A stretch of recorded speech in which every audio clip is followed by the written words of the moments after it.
তো কনফার্ম ভাবে রোহিত শর্মা এবং বিরাট কোহলি অ্যানাউন্সমেন্ট দিয়ে নিল। এটা রোহিত শর্মা এবং বিরাট কোহলি বলছে না, এটা টিম ম্যানেজমেন্ট বলছে।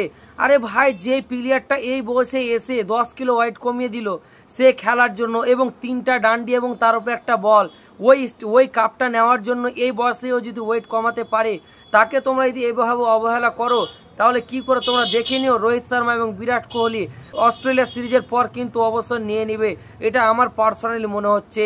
এবং টিম ম্যানেজমেন্ট তো বলছে কি ইংলিশে ঝাড়ছে ভাই, আমার তো মাথার উপর দিয়ে যাচ্ছে।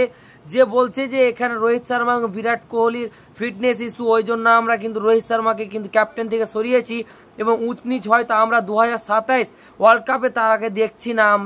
আমাদের কাছে নতুন প্লেয়ার আছে, আমাদের কাছে ইয়ং ট্যালেন্ট রয়েছে, আমরা ইয়ং ট্যালেন্ট দিয়ে আগাতে চাই এবং ভবিষ্যৎটা এবং ফিউচার ইন্ডিয়ার ভালো করতে চাই। আরে ভাই, তোমাদের 12 বছর পর এবং 17 বছর পর যে কাপগুলো নিয়ে এসে দিল, ওইগুলোকে ফিউচার ভালো করেনি তোমাদের? যেই লোকটা তোমাদের এত কিছু দিয়ে গেল সেই লোকটাকে তোমরা যদি এইভাবে অসম্মান করো, তাহলে রোহিত শর্মা কিন্তু কোনো মতেই অস্ট্রেলিয়া ট্যুরের পর কিন্তু অবশ্যই নিয়ে নিবে কনফার্ম ভাবে। অস্ট্রেলিয়ার পর যদি কনফার্ম ভাবে যদি রিটায়ারমেন্ট নিয়ে নেয় রোহিত শর্মা, বিরাট কোহলিও কিন্তু থাকবে না। আরে ভাই, টিম ম্যানেজমেন্ট কি তোমরা করছো ভাই? তাকে তোমরা একটু রেসপেক্ট দাও না ভাই।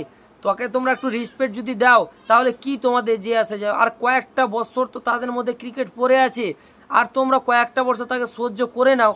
তোমরা যদি বহু বছর ধরে তাকে নিয়ে এসছো, লিডারশিপ দিয়েছো, এখন তোমরাও তার উপরেও আঙুল তুলছো কোয়ালিটির উপরে এবং তাদের পারফরমেন্সের উপরে।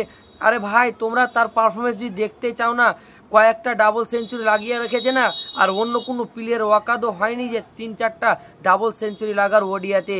সেই রেকর্ডটা তার নামে কিন্তু এখন পর্যন্ত করে রেখেছে রোহিত শর্মা। আর বিরাট কোহলির কথা কি বলবো, যেখানে কোনো প্লেয়ার চলবে না ভাই, সেখানে ওই একাই ম্যাচ জিতিয়ে দিবে, বহু ম্যাচ ইন্ডিয়াকে জিতিয়েছে।